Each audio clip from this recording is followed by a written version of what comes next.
Okay, here we are again on realhistorywww.com's world history site that's really all a bunch of debunked already lies, but it's made to be a site so Afrocentrics that hate their play in life and where they come from can dream of being in Caucasian societies as opposed to being West African primitives that everybody knows that they were. And so I showed you that because that just shows you the website there at the top. And now he's going to try to claim Elamites. Now, a lot of people think Elamites are from the Bible and stuff, and they're probably from these people over here or the Amorites and all this stuff. But no, in a lot of cases, you'll see misnomers onto it. But in actuality, these Elamites were on the other side of the Tigris River, right next to the ancient Sumerians, and just above up there, and then there's the Guitans that are up above that, and you can see where the Tigris and Euphrates commemorate up at the top in the edge of Anatolia and places up there, and all these ancient Caucasians that had started farming and things like that. But I think a black man is about to try to interject black people again into a society they didn't even know existed. But let's continue. He tells you before going on to ancient history, let us first establish some modern backgrounds. Okay, well, let's do that. A 2016 study, the genetics of an early Neolithic pastoralist from the Zagros Mountains in Iran. Oh, I wonder what he's going to try to screw out of that. The genetics of an early Neolithic pastoralist from the Zagros Mountains. Oh, and if you'll check out these names up here, there's a couple that are quite conspicuous in there. One for sure. The agricultural transition profoundly changed human societies. We sequenced and analyzed the first genome, 13 times 91, of early Neolithic woman from Ganj Dareh. You know where ganja comes from, in the Zagros Mountains of Iran. It's over near the Hindu Kush mountain area, and from there, I'll show you on a map here shortly. Um, the site with early evidence for an economy based on goat herding. Sounds a little biblical, but okay.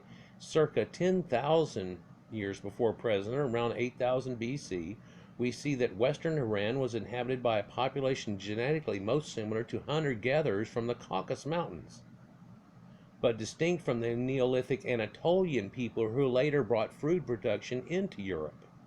Well, yeah, we know that the people that brought the food production into Europe were the Proto-Indo-Europeans from above there, and so over time and things, there would have been a slight genetic difference. But I guess he wants to believe that if, okay, well, these were whiteys. Okay, well, these were whiteys. No, actually, everybody that we're all talking about, no matter what, through all here, are all Caucasians of one form and another, and they just can't even understand it. They want to think that Caucasians are from one little mountain area, but Negroids from one little area in West Africa below the Sahara are suddenly all lollygagging all over the planet. It's really out of an inferiority complex, it seems, and a lack of them having done anything of real value for the world. So their new thing that they're going to do for the world is lie and covet, hate and be racist, and yap and call white people Neanderthal snow cave apes as they try to lie and steal your history. And that's what they're going to currently do for humanity. Well, why don't they just catch in and do something good for themselves, or go back and make a Wakanda? Oh, well, that doesn't seem to be feasible. They kind of probably realized that, I guess, and so instead they thought they would just steal your ancient history. Well, they're not even connected to that in any way, shape, or form, so why would they attempt that? Well, first of all, they want to lie about their past, and then they're still not going to do nothing. But at least they'll say we used to do something. It's kind of like Ted, it's kind of like Al Bundy and how he used to be a football player or something along that line. So they want to be listed as a washed up has-been that has to rely on other people now, but they were smart at one time. I don't know. It gets real messy instead of actually the truth whenever you start going through their lies like that. So let's look at this a little more here. Um, so they're different from the Anatolian people that had come down and brought food production into Europe. In other words, the Sumerians and the Anatolian farmers and cattle hoyuk and things like that. So the inhabitants of Ganj Dareh made little direct genetic contribution to modern European populations, suggesting those of the central Zagros were somewhat isolated from other populations of the Fertile Crescent, but they are part of the Fertile Crescent. Runs of homozygosity are of familiar length to those from Neolithic farmers. Oh, well, then there is a connection, and shorter than those of the Caucasus and Western hunter-gatherers. Oh, so a slight variation, and that's what they see in it. Suggesting that the inhabitants of Ganj Dareh did not undergo the large population bottleneck suffered by their northern neighbors. Oh, okay. So while some degree of cultural diffusion between Anatolia, Western Iran, and other neighboring regions is possible. Now that just makes sense then. The genetic dissimilarity between Anatolian farmers and the inhabitants of Ganj Dareh supports a model in which Neolithic societies in these areas were distinct. Well, yeah, we know they were distinct a little bit, but they weren't racially distinct in any way, shape, or form. But let's continue. So when we look at a map like this, it can tell you that everybody that ever lived in ancient times in this whole area, including Israel, Egypt, North Africa, and it goes farther this way and farther down to the south, all the way through the Horn, everything that would be south of where I'm marking now in what we call Arabia there, in the Yemen Peninsula, Sumeria, Kuwait, all this, the Tigris and Euphrates running up into this area. Ganj Dareh is on the other side of the Euphrates that runs right up through there. And interestingly, in this map, they try to put Elam, Persia, Iran, which is weird because, yeah, Elam was over here, but then Persia was down here, and now we call this whole area Iran. But okay, whatever. Let's just go with this. By the way, this is the racist site that tries to attempt to say that all white people are somehow albino negroids. Yeah, yeah. But then, whenever you confront them and say, well, I'm not a negroid in any way, I'm actually much darker than any white type of surface in any way, shape, or form. I don't know if we can see this. I don't know how many times I've got to do this under a camera, but there's white and there's my skin. That probably doesn't show up good either. But at that point, what we're saying is I'm not white, and white people aren't white. White people are a tan color, and they have that magic adaptable melanin that allows them to get extremely dark. Look up tan lady, and you'll see somebody that'll blow your mind on how dark she is. It's quite amazing. And of course, the closer you live around the equator, like somebody in Texas or Florida versus somebody up north, will definitely have that effect also. And so anybody that's listed as having any tan to them, because this idiot thinks that all whites are somehow albinos, and albino negroes at that, that somehow anybody, if they have any tan, also, even though they're just albino negroes, had reintegration of some negroid to make us slight little bit non-albino, but with negroid. And so somehow that aparted us with the magic adaptable melanin that does change whenever theirs doesn't change really whatsoever, and they're dark. In fact, the only thing that lightens them is admixed with Caucasian. So it kind of shows you the reverse of actual thought here, but also the jealous lie. And the only way that they can really try to come to it is to flip it around all mumbly-mouthed. White people albinos invariably state or imply that they were the founders of civilization. Well, the Caucasians that lived all in this area right here, yeah, they definitely did. It's well-founded, although we're supposed to be now guilty. We're supposed to feel like we're guilty from having brought humanity to all these people. And of course, it seems like the more primitive that people that you run into, the more adamant they are about it, i.e. negroids. So let's continue. As a matter of fact, even in scientific studies like this one, which disproves that assertion, no, it doesn't, they never say that it's blacks they are talking about. Oh, well, why would they? They're not talking about blacks. If they did, they would definitely say it's something. You can pretty much take for a known fact, if they're talking about Egypt or North Africa, Anatolia, or anywhere else in the world other than sub-Saharan Africa, if it's not mentioned, it's all Caucasians. Why? Well, why would it be anything but? If it wasn't, they'll let you know because that's the norm. Not a lie. Let's continue. Instead, they hide the truth behind scientific mumbo-jumbo. No, Negroes tried to hide behind mumbo-jumbo, and it ends up just being a whole lot of yep, and lies, and they don't even understand what the hell they're even talking about when it gets into genetics, and they show it quite readily. There are a few guys as regulars on my site that know about genetics, and every time they seem to open up their mouth, they just put their foot right into it because they don't understand the concept. But they heard something off a racist site I'd like to mention now that most of all this stuff that's brought to us is exactly word for word, pretty much a clip and paste from some idiot that put some crap out, and they all believe it instead of believing reality. They tell you it's intended to obfuscate. Oh, he's going to try to. The Negro got a Caucasian thesaurus now. Intended to obfuscate the race of the subject and confuse the reader. No, no one's confused whatsoever. Only blacks could be confused, going, well, which one is the Negro? And the answer is none. Let's continue. Assuming most black readers of this material have similar experience in albino schools and universities with albino books. Well, I don't know what other kind of schools you're going to run into unless it's just mimicking those Caucasian schools and black books. That doesn't really exist until certainly in a modern time, and there's no way that you could probably make a school. I don't know if I'm aware of one that you could make that was all worth going to, that would all have Negro books in it. Does anyone, if you have something, put something out there in the comments, but I don't think that would be a very great school to go to for anyone, much less Negroes, because it might be Afrocentric and lying, and then they would be harming themselves, just like the blacks in America do by claiming all this crap. Materials and curriculums and albino teachers. Yeah, but if it's a Negro teacher, he's not going to lie to you. Well, he may. If he does, though, he'll probably lose his license in America because we're not going to allow blacks to make up lie racism crap. Oh, wait, we're letting them do it out of just, hey, watch how stupid these people will do to themselves. How often, if ever, have you been clearly informed as to the race of any people or individual? Again, it's all about Caucasians up in this area, of course. There's no Negroes lollygagging around. If there ever showed up one, it would have big stars next to it and let you know. Most likely never, because albinos condition you to assume that they're talking about people like themselves and not you. Oh, they are, definitely.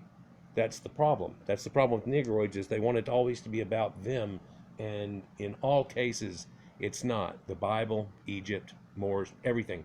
It's not about Negroids. If they want it to be about them, they're going to have to quit doing this lie and try to turn it around and to do something good. And I'm not talking about win a basketball game.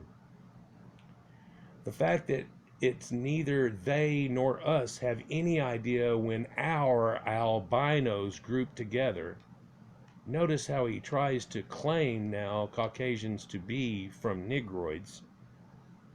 Well, if you believe the Bible story and then what blacks have tried to turn themselves into, because a black did something nasty to Noah, they got cursed down the line, and then there ended up being a Negro.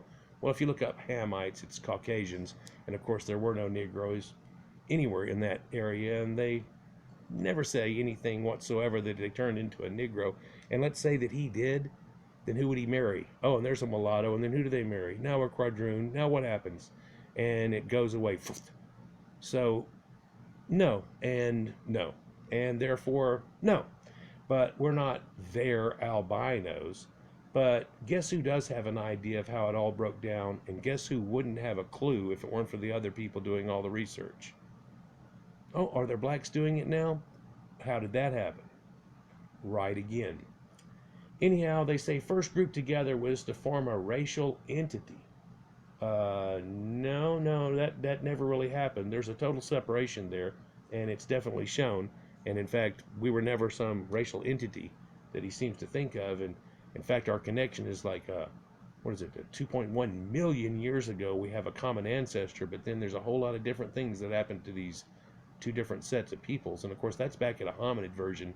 So unless we're going to go all hominid at one point, way back in KV-UG thing, no, before that really even, I mean, Australopithecine type creatures, then no, and actually no. So no. The fact is that neither they or us have any idea when our albinos first grouped together to form a racial identity. Some say it was 5,000 to 12,000 years ago, but everybody knows that it goes back way before then, as I just spoke. But that has not been proven. Needless to say, we have no idea when humans, Caucasians are the humans, they actually made up the word. And so if there's a definition of a word that's made up by the Caucasians about themselves, and later they apply it to other people, no matter what, the main person this is talking about is the Caucasians. Just like whenever the Greeks make up a word called Ethiopian, we're going to go by their ancient definition, and it doesn't have anything to do with Negroids again. You can look up Ethiopia and it'll show you definitely. In fact, hell, let's do this real quick. Ethiopia, Ethiopia. And if we look up Ethiopia, you're going to see that the ancient Greeks who made up this word and know damn well what they're talking about because they made up the word, decided that everywhere that's brown in this place were called Ethiopians. And so it has nothing to do with this area that's not even brown up here that's called Ethiopia today, that's right in this pointed area up here by these Macrobians that they called beautiful, tall, white men. Yeah, and all this brown people are all just tan people. And if you look, they're all at the end of river valleys, everywhere it goes. And these are farmers and people that are tan. Isn't that amazing? Yeah, just anybody darker than a Greek, they pretty much called it that. Of course, Greeks were all into philosophy and things like that. Isn't that interesting? But that's just Ethiopia. And of course, Ethiopia, no matter what, has nothing to do with West African primitives. But if you make a video about them, they hop up and down and make noises too, which is hilarious. Might as well make up a hop up and down about Chinese people. Anyhow, where did they first develop the genetic mutations which caused the disease of albinism? No one's real sure about that. It probably has to do from inbreeding in low amounts of genetic pools, and there's more blacks that actually have it than whites, except for the problem is they freak out on their own kind if they are turned light like that, which of course it's a Negro with just no skin color. You know, that's all it really is. It has no, they don't all of a sudden turn into Caucasians. We've been through this before, and everyone knows that's not true. And a Negro albino makes little Negro albino babies that don't have Neanderthal DNA and Caucasian all of a sudden. There's never been a Negro that made a Caucasian. Yeah, that's the way that works. And there's never been a Caucasian that made a Negro. And so where does this all come from? Well, they want to be coming out of that boat in the story of the Bible, but no, that was all Caucasians, and it's a localized story, and they have nothing to do with it. And so then they just fidget and wonder what they know, and it's like, well, you had nothing to do with it. Explain where Eskimos come from, Amerindians. How about the Orientals? Okay, then we're about done with this, and we'll continue.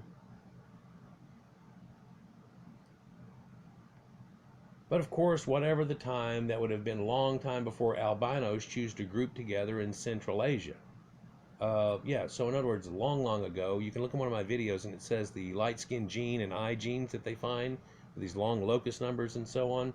They actually seem to find that they trace back in the genetic line to go back some 600,000 years, and not some little small time whatsoever, these SLC number things. And then on top of that, it's actually a blanket across all of humanity. Whenever they use that term, they're not talking about sub-Saharan Africa at 60,000. Yeah, I had a Negroid recently who actually has tried to say that these people were black before, but then said that it wasn't 60,000, it was only 20,000, that it was a blanket over everything. Like he all of a sudden trumped these genetics. I asked him if he did any genetics, and I think he called me a snow cave ape and a bunch of other crap. But there he just tried to cut in 1/3 the amount of time, but 20,000. Hell, the oldest proto-Negroid skull ever found is 9,100 BC, and so now we have the idea of no and no. Additionally, they never admit that they are albinos. Well, no, we wouldn't lie to the world and say that we're albinos or ourselves. Again, we're not albinos. I am not white. I am pretty damn dark here. I don't know how to get that to show up more than that. Hey, light a lighter here, see if I can get a effect. Whatever. The fact is that neither us, oh no, then we'll never admit they're albinos. No, we'll never admit albinos. I wonder if they'll ever admit that they're West African primitives and have nothing to do with any other society. Even when genetics and everybody keeps telling them that, and they keep jealously wanting to be anybody but that. And it's just directly known exactly where they came from and what's up. But now they lie, say they're Amerindians, they're all this. They were here before. They were anything but the West African primitives. Let's continue. So we won't admit that because it's a lie. Are derived from albinos. No, there's no such thing as that either. It's pathetic for you to think so, said Negro. For those later admixed with blacks. Oh, so now he's trying to claim the fact that I do have tan, changeable melanin skin, that somehow it's because of reintegration with Negroes, but somehow an albino came straight out of it, but then reintegration with Negroes would give mentality, Can't I covet? Can't I covet? I want your stuff. No, no, sorry, but you look pathetic. Who reacquired the pigmentation and the ability to tan. Oh, so now we're explaining that we're all not albinos, but we were at one time albino Negroes, and now we're mulatto Negroes that have nothing to do with Negroes whatsoever. Isn't that cute? Wow. All the while in studies like this one, they use the absence of albinism genes in SLC 245A5, I believe that is the numbers, and to determine the subject was white or black. No, we don't in any way.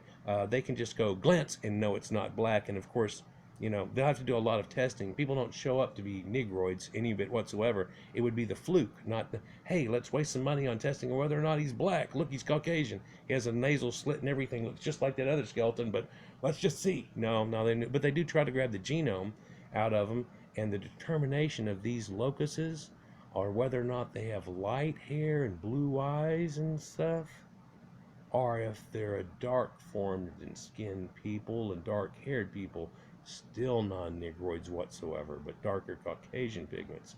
You're swarthy people. This is what this locus will choose out, because it doesn't choose black between white. There's a whole lot of other markers that easily show that. In fact, they run it through the machine, it goes, Negro. It's just that quick. It's not like, oh, you have to do this special stuff or you never find out the ooh. No, and blacks don't understand any of this, but they do like to yip yip. Let's continue. They use it to determine if they're white or black. No. Exclamation mark. Ooh. Ponder that for a moment. Scientifically, they test for albinism to determine if a subject was like them or black. So now he realizes there is a difference between black and an albino that he tries to call albino. Is that it? No, it's a confusion ping pong here. Again, showing the truth and the radically stupid thoughts that are running through this thread, yet all the while denying that they are albinos. Well, of course, we're never going to say we're albinos. Are you ever going to admit that you're West African primitives and didn't do anything that you're trying to claim? For we're all going to admit it, and you can either act like a fool in front of everybody, or STFU, and try to finally do something to help humanity instead of hinder it. The agriculture transition start in a region comprising the ancient Near East and Anatolia, so nowhere near Negroids, 12,000 years ago, with the first pre-pottery Neolithic village and the first domestication of cereals and beans in lagoons. Archaeological evidence suggests a complex scenario of multiple domestications in a number of areas, coupled with examples of trade. Ancient DNA, ADTNA, has revealed this cultural package was later brought into Europe by dispersing farmers from Anatolia, so-called Demetic infusion, and opposed to non-Demetic cultural diffusion, 8,400 years ago.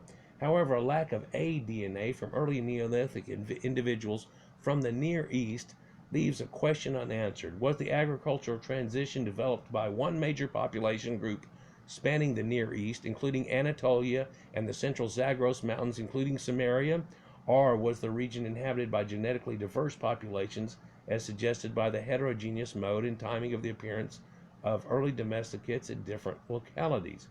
So was it all one people, or did they add slight variations on a theme, like a Greek is not an Italian, not a European, but all of those are Caucasians? Well, there's less variation than that going on, actually, and it's amazingly all Caucasians. Please note, we present this study simply to augment our proofs of albino falsification of history. No, he's presenting this as a bunch of yip trying to pretend blacks are something other than what they are. It's not intended to provide factual history, exclamation point.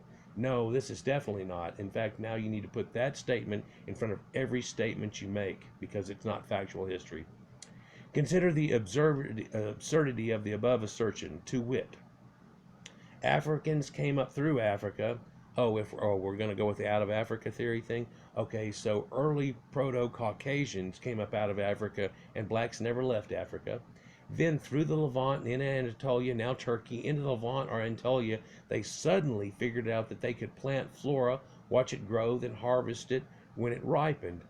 No, it wasn't a suddenly thing. It looks like it goes over a 40,000 year period of time. And apparently what happened was they used to collect it where it would naturally grow, And in the Johnny Appleseed idea of walking with it and the grain drying out, some seeds falling off, they actually spread it through areas, and then somebody was smart enough to put two and two together, or perhaps had some grain that got rained on it that was left outside somehow. Who knows what? Got dirt over it. And now they got a pile of it there, and somebody went, huh? And so they started planting things. This is, of course, a Caucasian thing that happened way before anybody else on the planet. And they brought it to everybody else. They were the progenitors of civilization and humanity. However, a lack of AD-DNA from early individuals leaves that question supposedly unanswered. Was it agricultural transition developed by one major population spanning the Near East, or was it domesticates of different localities? I think that answers itself. Did we suddenly figure out that plant flora, watch it grow, then harvest it when it ripened, instead of constantly moving around to find already ripened flora? I think I just showed you how that works together in two ways, and that they moved along and also chased animal herds. And so they grabbed the plants, run with the animal herds. Whoops, somebody spilled something. When they came back, maybe somebody said, hey, where you spilled that crap? It's all growing. Oh, wait, that's seeds. Oh, wait, Johnny Appleseed. Yeah, it's amazing. Those amazing Caucasians. Then once they learned this, they sent word back to Africa. No, they sent word all back to Caucasians, and it went down into Egypt and stuff, and it was much, much later than that before blacks ever figured it out. Well, no, they didn't figure it out on their own. In fact, all the sites we can find where they try to claim that at, seems like they're just doing that hunter-gatherer collection. And instead of migrating huge distances, they're just hanging around, so it's done. Then once they learned this, they sent word back to Africa. Now, we wonder if they are really that stupid or just that racist. Yeah, I'm wondering if blacks are so stupid as to believe things like this or just that racist. Note, modern man, Caucasians, who came up with the definition, not blacks, were in the Levant prior to 100,000 BC. Not Negroids, as he tries to claim now. We were there, no. And in Europe, oh, we wasums, no. After the passing of the Ice Age, about 45,000 BC, no, this is all Caucasians. Definitely, Negroids never made it out of sub-Saharan Africa. The late Bantu expansion shows you how small of an area they were in until much recently, unless we're going to talk about some pygmies or some Khoisan that also never made it out of Africa, or these Nubians that weren't even allowed into or through Egypt. Let's continue. Levant is this name applied to the eastern Mediterranean coastal lands of Asia Minor and Phoenicia, and of course Canaan. Well, the Phoenicians called themselves Canaan, so that's how that works. Modern day Turkey, Syria, and Lebanon, but truly in a wider sense, the term can be used to encompass the entire coastline from Greece to Egypt. Levant is also part of the Fertile Crescent, and it's also a French word. Let's continue. Back to the study where he tries to covet. To answer this question, we sequence the genome of an early Neolithic female from Ganj Dareh. She's called GD for Ganj Dareh 13A, from the central Zagros, western Iran, dated to 10,000 to 9,700 before present. A region located at the eastern edge of Near East, Ganj Dareh is well known for providing the earliest evidence of herd management of goats, not of the cows and the other things that come together, but these were goat farmers, beginning at 9,900 before present, so 7,900 years ago. It's a classic mound site at an altitude of 1,400 meters in the Gamaz Ab Valley of the High Zagros Zone in the Kermanshah province in western Iran. Way away from any Negroid that didn't know any of it existed. The individual sampled, 13A, referred to as GD13A throughout the text, was a 30 to 50-year-old female, and the other individuals in the burial unit were a second adult, 13B, as an adolescent, 13. The mitochondrion of G13A was assigned to haplogroup X. Oh, that's very interesting. Let me show you something about that in a moment. Most likely to the subgroup X2, which has been associated with an early expansion from the Near East and has been found in early Neolithic samples from Anatolia, Hungary, and Germany. And oh, wouldn't you guess where else? Hold on a second. We compared GD13A with a number of other ancient genomes in modern populations using principal component analysis, the PCA measure, admixture 29 and outgroup F33630. GD13 did not cluster with any Neolithic individual from Eurasia and of the analysis. So in other words, they're going, oh, well, so he's Zagros Mountains and it's Zagros Mountains? That's amazing how that works out. So it wasn't somebody from Europe over there, it's somebody from over there over there. Okay, but are they Caucasians? Yeah, of course. Admixture outgroup. I have 3 statistics identified Caucasus hunter-gatherers of western Georgia. Oh, so now it's still a variation of Caucasians. Just north of the Zagros Mountains and the group genetically most similar to GD13A. Makes you almost think that those 3 guys that came out the boat that ended up being 3 separate Caucasians that heralded mankind slowly developed slightly different genetics from each other, but they're all still cousins, doesn't it?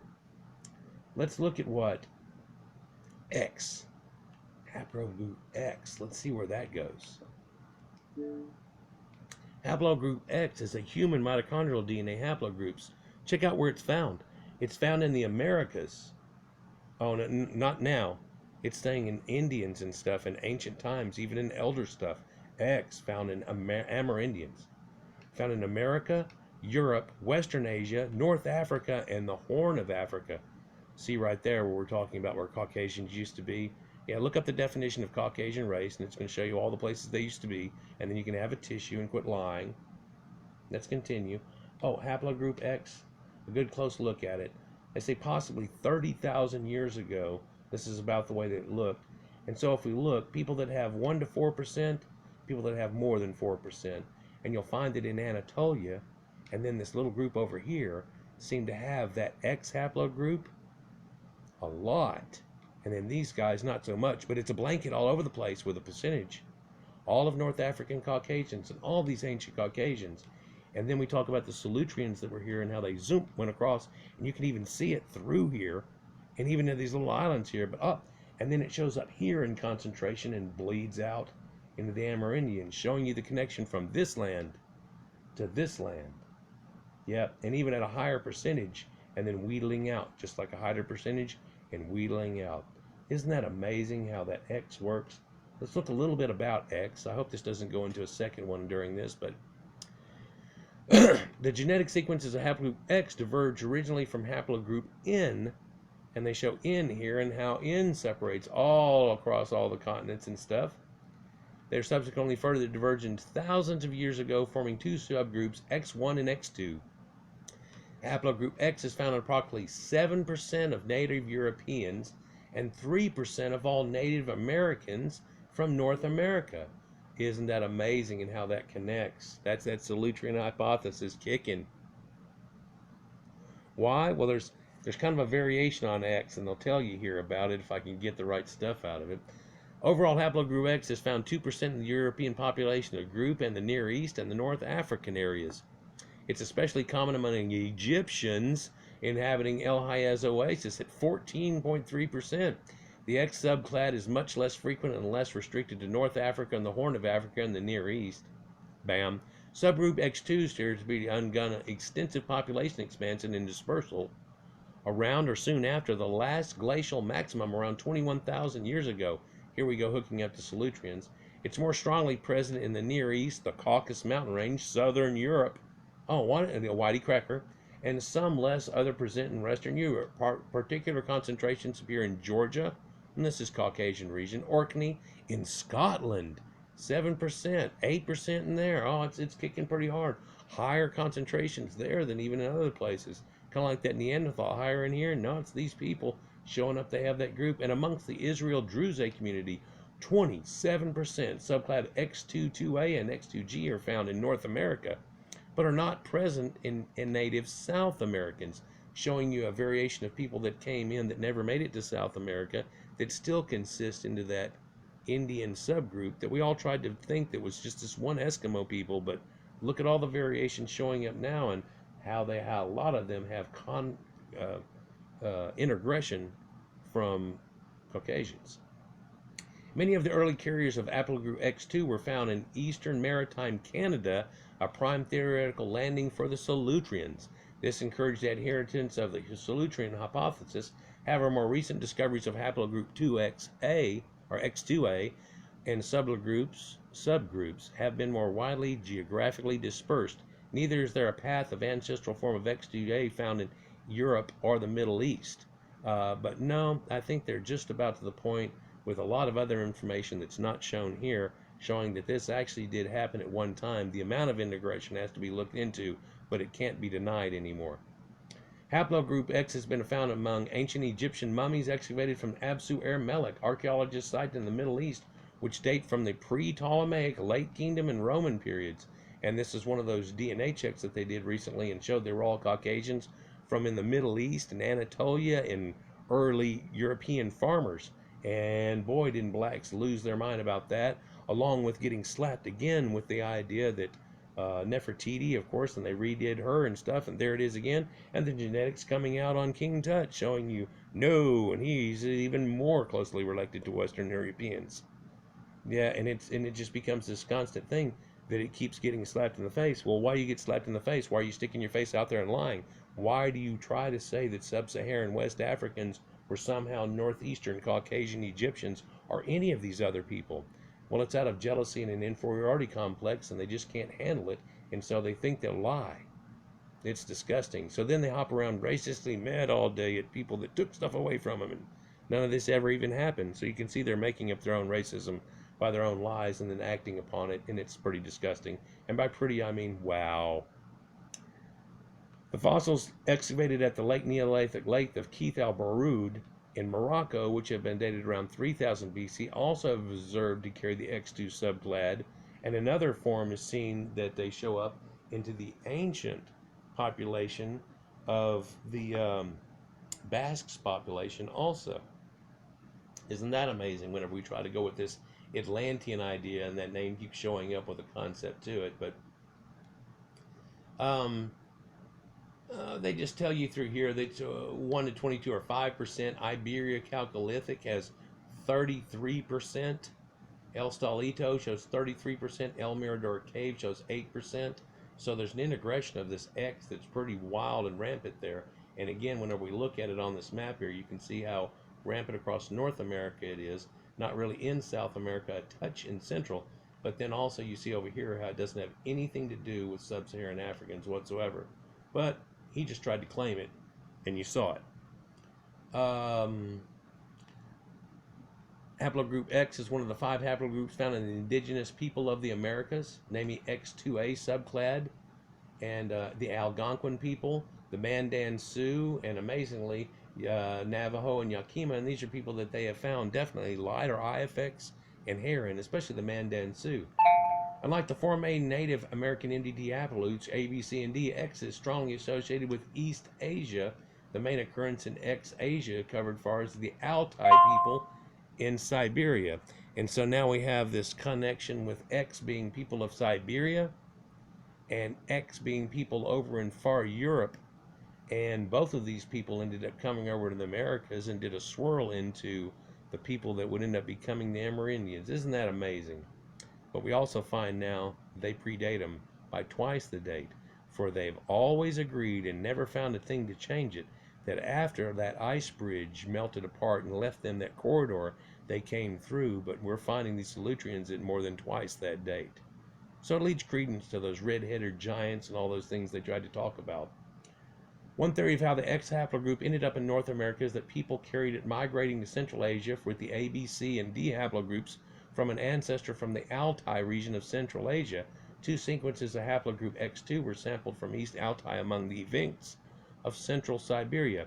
These 2 sequences to X2 and XB, it is uncertain if they represent a remnant of the migration of X2 through Siberia in a more recent input, but then right down here after it they'll tell you, no it doesn't, and it has to do with 20,000-year-old BP by the Solutreans, a Stone Age culture in the southwestern France and Spain by boat around the southern edge of the Antarctic ice peak, and that's why it pretty much shows up on eastern coast extremely strong and nowhere else. And they find all this Clovis culture and stuff.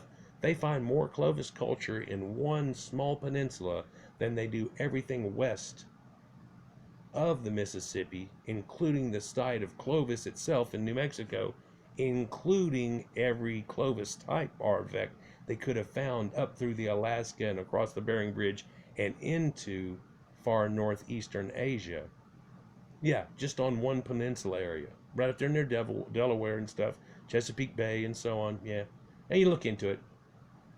Anyhow, our results strongly support the hypothesis that haplogroup X, together with the other 4 main MTDA haplogroups, was part of the gene pool of a single Native American founding population. Now, what these people have done is they try to say it's not a group and they're happening over and over again, but it totally happened. Watch the wording here. It was part of a gene pool of a single Native American founding population that had Caucasians in it. Therefore, they did not support models that propose haplogroup independent migrations. So, like, not group, but they want to say it all came together, but yet they can't group the Amerindians coming across. But they have proven the Caucasian cross at twice the date. Such is the migration from Europe posed by the Solutrean hypothesis. Here we show by using 86 complete mitochondrial genomes that all Native American haplogroups, including haplogroup X, were from a single founding population, therefore refuting multiple migration models. Also, it totally happened, but you're not going to say that it happened like 100 years, 100 years, 100 years, 100 years. It was just one time, and then everybody blended real quick. So it's funny how they try to cut it and curl it to that. They go, well, we're busted, so we're going to, just barely, and fudge a little nickel your way. Anyhow, you go through this and you can definitely see here too, XGA has not been found anywhere in Eurasia. So what we're finding here is X2A that they find over here isn't in Eurasia. It doesn't show it goes back there. Furthermore, analysis of the complete genome of Kennewick man, who if you look there is a Caucasian, who belongs to the most basal lineage of X2 yet identified, gives no indication of recent European ancestry and moves the location of the deepest branch of X2A to the west coast, consistent with X2A at the same population of other founding mitochondrial groups. So what they're trying to say is that X2 didn't come from over here, but it came from over there. And they go, well, how is it that 97% of the things that are found are over there then, and the concentration runs right there? And again, if we look at our map, let me just look at the very bottom. Is there anything? No. If we look at our map, you can see that, yep, again, so this is terrible. Imagine if we just let this be right next to that. You would actually see tan, orange, tan on Europe, and you'd be like, oh, wow, those people all hooked up together? How did they meet? Oh, well, one went up over here, ran over, ran down, came through here, and then ran over here and populated and pushed back. Really? No. A liar, pants on fire. Thank you very much. So now let's go back to the lie again. So what do you want to say? Oh, recall our statement, the albino condition. Recall my statement on the Negro condition. You to assume that they're talking about people like themselves, not you. Well, we have just experienced the perfect example of that very thing. No, we just found the example of where Negroes are trying to put himself in something that even the colors on the map show you they had no idea existed whatsoever, but here they go yapping. Here's how that term came about from Wikipedia, from Caucasians. Well, the term Caucasian originally referred to a narrow sense to the native inhabitants of the Caucasus region. In this, the outline of history of mankind, in 1785, the German philosopher Christoph Meiners first used the concept of a Caucasian race in its wider racial sense, that they had come out of that range. Meiners acknowledged two races. The Caucasian are beautiful and the Mongolian are ugly. And at this point, blacks weren't even considered human, by the way. It's the reason he says that straightforward. This Caucasian race encompassed all of the ancient and most modern native populations of Europe. There were aboriginal inhabitants of West Asia, including the Phoenicians, Hebrews, and Arabs. So now we can see that all of that is Caucasian too, and he's just been a liar the whole time. The Autochthones of North Africa, oh my God. Berbers, Egyptians, Abyssinians, and neighboring groups. The Indians and the ancient Guanches, who actually have more Cro-Mag type looking stuff than most of the other people do, and all those are ancient Caucasians too. In his earlier racial typology, Meiners put forth that Caucasians had the whitest, most blooming or Adamic type skin, blushing, and most delicate skin. In a series of articles, Meiners boasts about the superiority of Germans among Europeans and describes non-Europeans' color as dirty whites in an unfavorable comparison with Germans. Such views were typical of an early proto-scientific attempts at racial classification, where skin pigmentation was regarded as the main difference between races. And so you can see Caucasians trying to compare to Caucasians, and the differences they find is like, well, y'all don't have very many blue eyes and blonde hair, and all these people do, and blah, blah, blah. And of course, Germans did have an extreme amount of technology going on. So here we see the Hurrians that are up here right off the Tigris River.